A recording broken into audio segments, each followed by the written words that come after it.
बिस्मिल्लाहिर्रहमानिर्रहीम। अस्सलाम वालेकुम नाज़रीन कराम, मैं हूं मखदूम शहाबुद्दीन और आप देख रहे हैं मेरा फेसबुक और यूट्यूब चैनल। उम्मीद करता हूं आप सब लोग बखैर वाफ़ियत होंगे और जहां भी होंगे अपने अहले खाना समेत खुश भी होंगे और महफूज भी। नाज़रीन कराम, बहुत बड़ी डेवलपमेंट है। इमरान खान को रिहा करने का हुक्म जारी कर दिया गया है। जस्टिस मियां गुल हसन औरंगज़ेब ने सबसे बड़ा केस चंद ही मिनट्स के अंदर किस तरह से उड़ा के रख दिया है, इस हवाले से अहम तरीन डिटेल्स हैं जो आपके सामने रखनी है। और ज़ाहिर बात है, आज का दिन अदालतों से कुछ बहुत बड़ी अपडेट्स आई हैं।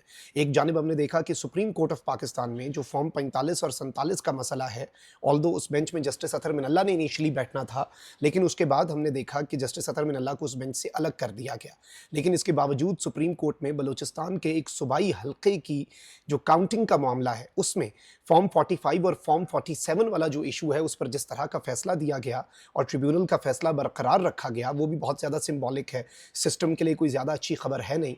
और इमरान खान साहब की 24 नवंबर की कॉल भी करीब आती जा रही है और उस कॉल के कुछ मुतालबात हैं। एक मुतालबा तो ये भी है कि मैंडेट जो है वो वापस कर दिया जाए, और मैंडेट वापसी इस वक्त एक बहुत बड़ा इशू भी है। लेकिन उसमें सुप्रीम कोर्ट वाली उस डेवलपमेंट को बहुत एक डिफरेंट लेंस से देखा जा रहा है।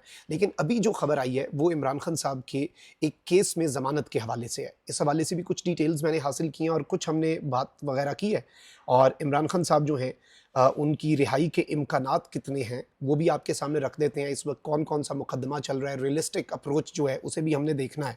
सबसे पहले तो इमरान खान साहब के खिलाफ तोशा खाना के बहुत से केसेस बने। वैसे तो बहुत से ही केसेस बने। साइफर केस में सज़ा हुई, तोशा खाना में सज़ा हुई, इद्दत में निकाह का केस जो है उसमें खान साहब को सज़ा हो गई और ये सारी सज़ाएँ उड़ गई। तोशा खाना एक बड़ा मुनफरिद सा केस है, क्योंकि उसमें एहतसाब अदालत का केस अलग बना, FIA का केस अलग बना, और फौजदारी तोशा खाना फौजदारी हमायूं दिलावर वाला मामला वो एक अलग से था। और इस सब में तोशा खाना 2 केस जो है, जब पिछले केसेस में कुछ नहीं बन सका तो तोशा खाना 2 केस में इमरान खान साहब को और बुशरा बीबी साहिबा को अरेस्ट किया गया। और इस सब के अंदर इवन जो यूसुफ रज़ा गिलानी साहब हैं, जब वो कायम मकाम सदर थे, तो उस वक्त उन्होंने एक ऑर्डिनेंस भी जारी किया जिसमें नैब की जो तरामीम है वो हुई, और ऑर्डिनेंस में 14 दिन के बजाय रिमांड जो है वो 40 दिन कर दिया गया, और वो इम्प्लीमेंट सिर्फ और सिर्फ इमरान खान और बुशरा बीबी पर ही हुआ। ये वही केस है जिसमें उन्हें दोबारा से अरेस्ट करके उनका रिमांड लंबे अरसे तक चलाया गया।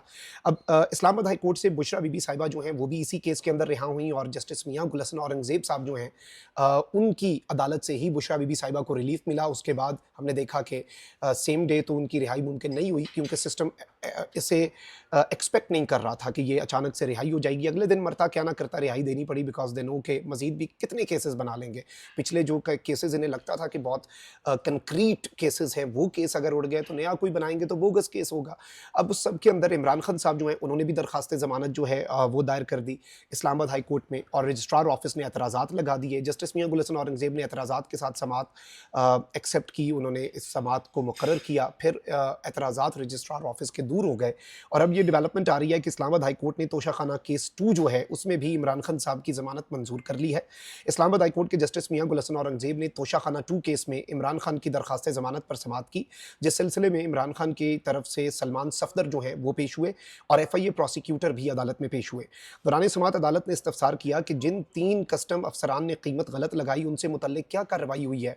इसके साथ ही साथ FIA प्रोसिक्यूटर ने बताया कि कस्टम अफसरान से कोताही हुई, लेकिन वो क्रिमिनल मिसकंडक्ट नहीं था। जिसने माली फ़ायदा उठाया वो बेनिफिशरी क्रिमिनल मिसकंडक्ट का मुर्तकिब हुआ। यानी ये कह रहे हैं कि तहाइफ का तखमीना सही नहीं लगवाया गया ना। तो अदालत ने ये पूछा कि जिन अफसरान ने ये तखमीना गलत लगाया था उनके साथ आपने क्या किया है।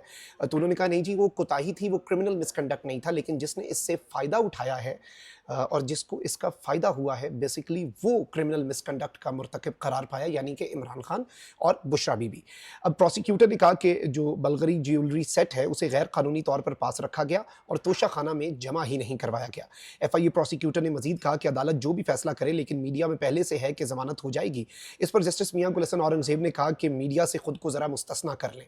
यानी प्रोसिक्यूटर को पता था कि बनती ही इसमें ज़मानत है, क्योंकि देखें, एक ही केस के अंदर एक मुलजिम को ज़मानत मिल गई है और दूसरा मुलजिम उस केस में ज़मानत अप्लाई करता है, तो 99.9% चांस यही होता है कि उसे ज़मानत मिल जाए।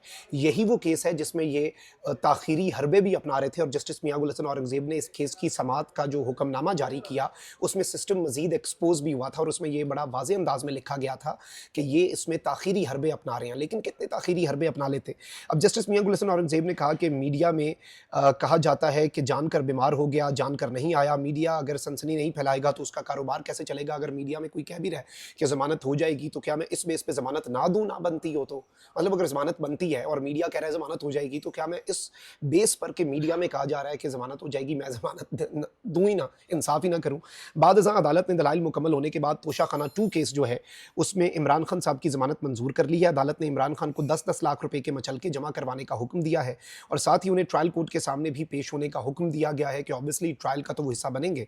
अदालत ने कहा कि ये सेट की कीमत ज़्यादा लगाने की शहादत का मामला है, दबाव का मामला अभी साबित करना है। ट्रायल के दौरान अदालत से ताउन ना किया तो ज़मानत वापस भी हो सकती है। इससे कबल तोशाखाना 1 केस में भी इमरान खान साहब की ज़मानत मंजूर की जा चुकी है और कौमी एहतसाब ब्यूरो ने पाकिस्तान तहरीक इंसाफ के बानी इमरान खान और उनकी अहलिया बुशरा बीबी की तोशाखाना के दूसरे केस में 13 जुलाई 2024 को उन्हें गिरफ्तार किया था। और ये तोशाखाना केस है क्या? तोशाखाना केस यही है कि 2018 से 2022 के दौरान अपनी वज़ारत उज़्मा के दौर में बैरून ममालिक से मिलने वाले तहाइफ जो हैं उन पर कम कीमत और उसमें उन्हें बाद में फ़रोख्त करना और ये सब कुछ। तो इस तोशाखाना में से जो आखिरी ये एक दूसरा केस बना के और एक ही इल्ज़ाम में टोटल ये तीसरा केस था, ये केस भी अब फुस हो चुका है। अब यहाँ पर इमरान खान साहब की रिहाई के हवाले से बात कर देते हैं, तो इसमें जो सोर्सेज़ हैं वो ये बता रहे हैं कि इमरान खान साहब जो हैं इस ज़मानत के बाद तोशाखाना 2 केस में ज़मानत के बाद भी उनकी रिहाई का कोई इम्कान नहीं है और इमरान खान साहब के खिलाफ लाहौर में दर्ज 9 मई के 3 केसेज़ में ऑल्दो 4 केसेज़ में जो 9th ऑफ मई के हैं इमरान खान साहब की ज़मानत मंजूर हुई है और एटीसी के जज ने जो 5 सफ़ात का फ़ैसला सुनाया है वो बहुत इंपॉर्टेंट, बहुत सिंबॉलिक है। लेकिन इमरान खान साहब की लाहौर में दर्ज 9 मई के 3 मज़ीद केसेज़ में ज़मानत ख़ारिज है और इमरान खान साहब की रावलपिंडी 9 मई के 14 मुकदमात में ज़मानत के बावजूद अभी तक ज़मानती मचलके नहीं जमा करवाए गए। तो जो पिंडी के 9th ऑफ मई के केसेज़ हैं उनमें खान साहब की ज़मानती मचलके ही नहीं जमा। ये वैसे लीगल टीम और जो पॉलिटिकल टीम है खान साहब की उनके ऊपर एक बहुत बड़ा क्वेश्चन मार्क है कि कम से कम जो ज़मानतें मंजूर हुई हैं उनके मचलके तो जमा करवाएं ताकि अगर केस जो है वो आगे से आगे बढ़े ना, आप चीज़ों को आगे लेके चले। अब इस सब के अंदर इमरान खान साहब के खिलाफ जो है वो रावलपिंडी में 28 सितंबर और 5 अक्टूबर को भी दहशतगर्दी के मुकदमात दर्ज हैं। अभी रिसेंटली ये जो एहतजाज होते आए हैं उनमें भी इमरान खान साहब अडियाला में बैठे हैं लेकिन उनके ऊपर उन एहतजाजों के मुकदमात भी दर्ज हैं और इस्लामाबाद हाई कोर्ट ने चूंकि उन्हें रिहाई दी है तो इस वक्त वैसे 3 मुकदमात में 9th ऑफ मई के जो लाहौर में हैं इमरान खान साहब की ज़मानत उनमें खारिज है। तो अगर हम ज़मानत पर रिहाई की बात करें तो उसके तो इम्कानात इस वक्त रियलिस्टिकली अगर हम बात करें तो वो नहीं है। लेकिन इमरान खान साहब को जो अभी ज़मानत दी गई है ये सिंबॉलिक बहुत ज़्यादा है क्योंकि एक तरफ तो ये ज़मानत का दिया जाना, दूसरी जानिब सुप्रीम कोर्ट से फॉर्म 45 फॉर्म 47 बल्कि उसमें जो वो दूसरी साइड थी सुप्रीम कोर्ट में उन्होंने कहा कि देखें जी इन्होंने तो सिर्फ 4 फॉर्म 45 लगाए हैं और बाकी इतने पोलिंग स्टेशंस हैं उनके फॉर्म 45 नहीं लगाए। तो अदालत ने ये रिमार्क्स दिए कि एक फॉर्म 45 भी अगर होना और वो फॉर्म 47 के साथ मैच ना हो रहा हो तो वो बहुत मैटर करता है। और ज़ाहिर बात है जिस तरह मैं पहले भी ये बात बता चुका हूँ पिछले व्लॉग में भी आपको कि ये एक बलूचिस्तान के सूबाई असम्बली के हल्के का मामला नहीं है। अदालती फैसला नज़ीर होता है, उससे एक प्रेसिडेंट सेट होता है और ये चीज़ वाज़े हो गई है कि फॉर्म 45 और 47 की जहाँ पर सबूत प्रोवाइड किया जाए और जहाँ पर उसके दरमियान प्रॉब्लम हुआ तो उस पर रीकाउंट जो है वो करना बहुत ज़्यादा ज़रूरी है। So this is something very big. लेकिन इमरान खान साहब की रिहाई की खबर भी जस्टिस मियां गुल हसन औरंगज़ेब की अदालत से बहुत बड़ी डेवलपमेंट है और एक तरफ आपको पता है कि मुज़ाकरात भी हो रहे हैं, कल तक का वक्त है।